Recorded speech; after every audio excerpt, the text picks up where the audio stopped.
Hello മക്കളെ, welcome back to Rans learning portal. അപ്പോൾ ഇന്നത്തെ ക്ലാസ്സിൽ നമ്മൾ എന്താണ് ഈ സിക്കിൾ സെൽ അനീമിയ എന്നാണ് പറയാൻ പോകുന്നത്. ഓക്കെ, അപ്പോൾ സിക്കിൾ സെൽ അനീമിയ നമുക്കറിയാം ഒരു ജനറ്റിക് ഡിസീസ് ആണ് അല്ലേ. നമ്മൾ ഒരു 3 ടൈപ്പ് ഓഫ് ജനറ്റിക് ഡിസീസ് നമ്മൾ പഠിച്ചിട്ടുണ്ട്. Haemophilia, sickle cell anaemia and cancer. അപ്പോൾ സിക്കിൾ സെൽ അനീമിയ എന്താണ്? ഓക്കെ, നമുക്കറിയാം അതൊരു ജനറ്റിക് ഡിസീസ് ആണ്, ഒരു ജനിതക രോഗമാണ്. എങ്ങനെയാണ് ഇത് ബാധിക്കുന്നത്? എന്താണ് ജനിതക രോഗം? ഓക്കെ, ജനിതക രോഗം എന്ന് പറയുമ്പോൾ നമ്മുടെ ജീനിൽ വരുന്ന ഡിഫക്റ്റ് ആണ്. ഡിഫക്റ്റ് ഇൻ ജീനിൽ വരുന്ന ഡിഫക്റ്റ് ആണ്. ഓക്കെ, ജീനിൽ ഡിഫക്റ്റ് വന്നു കഴിഞ്ഞാൽ ഒരു പ്രശ്നമുണ്ട്.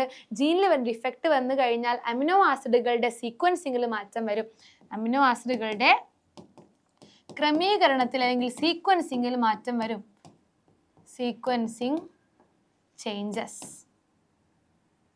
അമിനോ ആസിഡിന്റെ ക്രമീകരണത്തിൽ മാറ്റം വരും. അങ്ങനെ മാറ്റം വന്നു കഴിഞ്ഞാൽ ഹീമോഗ്ലോബിൻ ഷേപ്പ് ചേഞ്ചസ്. എങ്ങോട്ടാ മാറുക? ഇതിൽ നിന്ന് ഇതിലേക്ക് മാറും. ഇതാണ് സിക്കിൾ സെൽ അനീമിയ, ഒരു ജനിതക രോഗമാണ്, ജീനിൽ വരുന്ന ഡിഫക്റ്റ് ആണ്. ജീനിൽ ഡിഫക്റ്റ് വന്നു കഴിഞ്ഞാൽ അമിനോ ആസിഡുകളുടെ സീക്വൻസിങ്ങിൽ മാറ്റം വരും. അമിനോ ആസിഡ് മാറിക്കഴിഞ്ഞാൽ എന്ത് മാറും? ഹീമോഗ്ലോബിന്റെ ഷേപ്പും മാറും. അത്രേ ഉള്ളൂ, സിമ്പിൾ ആണ്. ഇനി ഇതിൻ്റെ ഒരു ക്വസ്റ്റ്യൻ നമുക്കൊന്ന് ചെയ്തു നോക്കാം.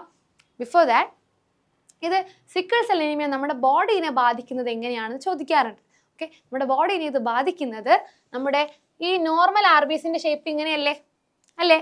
സംശയമൊന്നുമില്ലല്ലോ. നോർമൽ RBC ഷേപ്പ് ഇങ്ങനെയാണ്.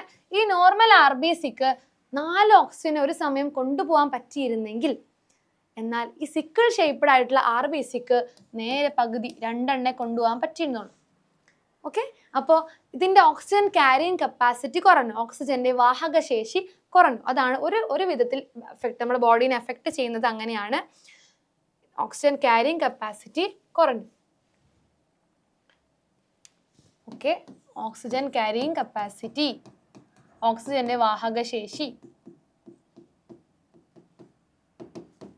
കുറഞ്ഞു.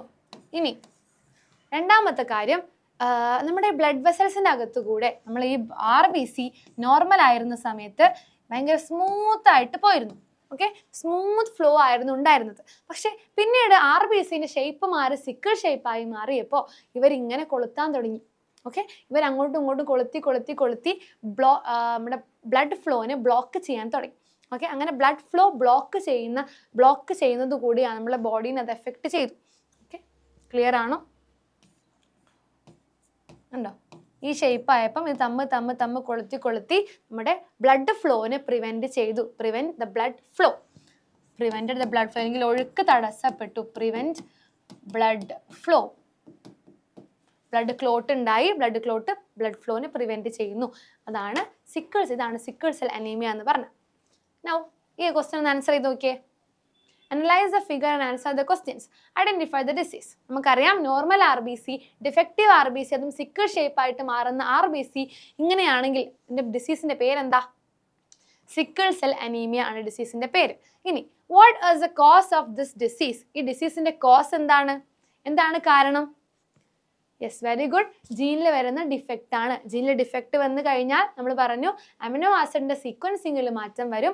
അമിനോ ആസിഡിന്റെ സീക്വൻസിങ് മാറിക്കഴിഞ്ഞാൽ ഹീമോഗ്ലോബിന്റെ ഷേപ്പ് മാറും. ബിക്കോസ് ഹീമോഗ്ലോബിൻ ഉണ്ടാക്കിയിട്ടുള്ളത് അമിനോ ആസിഡുകൾ കൊണ്ടാണ്. ക്ലിയർ അല്ലേ? ഇനി how does the deformity of red blood cell effect the patient's body? അരുണ രക്താണുക്കളുടെ രൂപമാറ്റം ശരീരത്തെ എങ്ങനെയെല്ലാം ബാധിക്കും? എങ്ങനെയൊക്കെ ബാധിക്കും? നമ്മൾ പറഞ്ഞു അല്ലേ, ഓക്സിജന്റെ ക്യാരിയിങ് കപ്പാസിറ്റി കുറയും. രണ്ടാമത്തെ എന്താ? ഓക്കെ, പറഞ്ഞു നോക്കിയേ. രണ്ടാമത്തെ എന്താ? പ്രിവെന്റ് ദ ബ്ലഡ് ഫ്ലോ, നമ്മുടെ രക്തത്തിന്റെ പ്രവാഹം തടസ്സപ്പെടുന്നു. ക്ലിയർ അല്ലേ? സിക്കിൾ സെൽ അനീമിയ ക്ലിയർ അല്ലേ? ഓക്കെ.